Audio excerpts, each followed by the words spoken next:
প্ৰথম কথা আমি জন্মৰ পৰা যিখন শত্ৰু ৰাষ্ট্ৰৰ বিষয়ে শুনি আহিছিলোঁ, যিখন দেশে আমাৰ সৰু কালৰ পৰা আমি দেখি আহিছোঁ যে ভাৰত তথা ভাৰতীয় জনগণৰ বিৰুদ্ধে ষড়যন্ত্ৰ ৰচনা কৰি আহিছে, যিখন দেশৰ চৰকাৰে ভালে কিবা ভাৰতৰ বিপক্ষে যুদ্ধ ঘোষণা কৰিছিলে, যিখন দেশৰ লগে মুম্বাই নিচিনা কাণ্ড ঘটনা ঘটাইছিলে, যিখন দেশে পুলৱামা নিচিনা কাণ্ড ঘটনা ঘটাইছিলে, এনেকুৱা অগাধ কাণ্ড হৈছিলে, সেইখন দেশলৈ আমাৰ সাংসদ গৌৰৱ গগৈ কিয় তালৈ যাব লগা হ'ল সেইটো ইতিমধ্যে অসমৰ মাননীয় মুখ্যমন্ত্ৰী ডাঙৰীয়াই যোৱা কেইবাৰ মাহৰ পৰা অসমৰ জনগণে সেই প্ৰশ্ন তেখেতক তুলি আহিছিলে।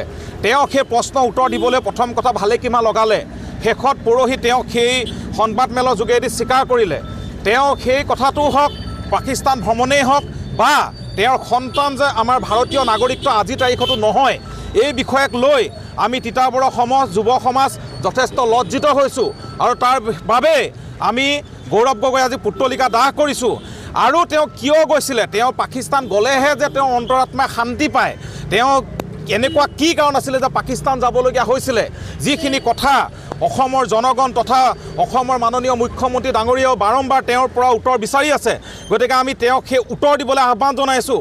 তেওঁ যিবিলাক আমাৰ জনগণে প্ৰশ্ন, আমি যথেষ্ট ক্ষোভিত হৈ আছোঁ, তেওঁ কিয় তালৈ গৈছিলে সেইটো এটা ডাঙৰ প্ৰশ্ন। গতিকে সেইখিনি তেওঁ দিয়ক, অন্যথা আমি তেওঁৰ বিৰুদ্ধে ভৱিষ্যতৰ দিনত আকৌ আন্দোলনৰ কাৰ্যসূচী ল'বলৈ বাধ্য হ'ম।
Apa